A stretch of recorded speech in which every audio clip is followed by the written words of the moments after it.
ကျောင်းပထမဆုံးနေ့တွင်ကောင်လေးကရေပိုက်ကိုတမင်တက်တက်စပိန်ဖြင့်နင်းဖြတ်သွားခဲ့သည်ရေများပန်းထွက်လာပြီးကောင်မလေးကိုချက်ချင်းပင်ဆူရွှဲသွားစေခဲ့သည်ရှက်ယုံပြီးပြေးပွားနေသောသူမကရန်တွေ့ရန်ရှေ့သို့ထွက်လာခဲ့တော်လဲစကားပြောရန်ပစားလိုက်ချိန်တွင်ပင် baseball ဘောလုံးတစ်လုံးကသူတို့စီသို့တက်တက်လွင်လာခဲ့သည်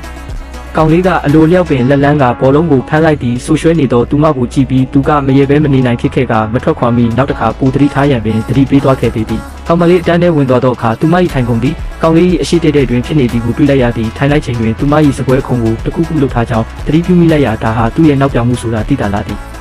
အတန်းစတင်ပြီးနောက်အတန်းကောင်းဆောင်ကတခြားစာမှုပွဲစက်ကူများကိုစတင်ဝေပေးခဲ့သည်အခြားကျောင်းသားများ၏အမည်များကိုခေါ်ရတွင်အမှတ်များကိုပါအတန်ထက်ပြောခဲ့တော်လဲကောင်မလေးလက်ရောက်၍90နှစ်မှတ်သာရထားသည်ကိုမြင်သောအခါသူကခဏရက်သွားပြီးအမှတ်ကိုအတန်ထွက်မဖက်တော့ဘဲစာရွက်ကိုမှောက်ရက်သာစပွဲပေါ်တင်ပေးခဲ့သည်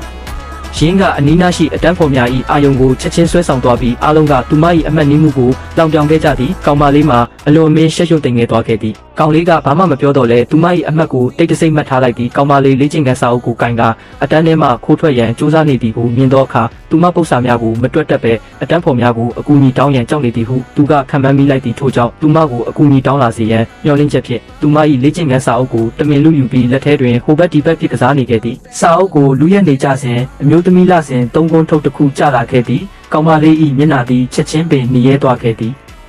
သူမကကောင်လေးကိုတွန်းဖဲ့ကအတန်းထဲမှပြေးထွက်သွားခဲ့သည်ကျမ်းပြင်ပေါ်မှဂုံးထုတ်ကိုမြင်လျင်အခြားကျောင်းသားများကရေမောလိုက်ကြသည်ထိုအခါမှသာကောင်လေးကတူးလုံသွားပြီဖြစ်ကြောင်းသဘောပေါက်သွားသည်သူကလေ့ကျင့်ခန်းစာအုပ်ကိုပြန်ပေးကတောင်းပန်ခဲ့တော်လဲသူမကသူ့ကိုလုံးဝပတ်သက်ခြင်းပုံမပေါ်တော့ပေသူ့ကိုတတိပေးသည့်အနေဖြင့်ကောင်မလေးကကလတ်ထိုင်ခြေထောက်ဖြင့်သူ၏ခြေထောက်ကိုခပ်ပြင်းပြင်းဖနှင်းချလိုက်လေသည်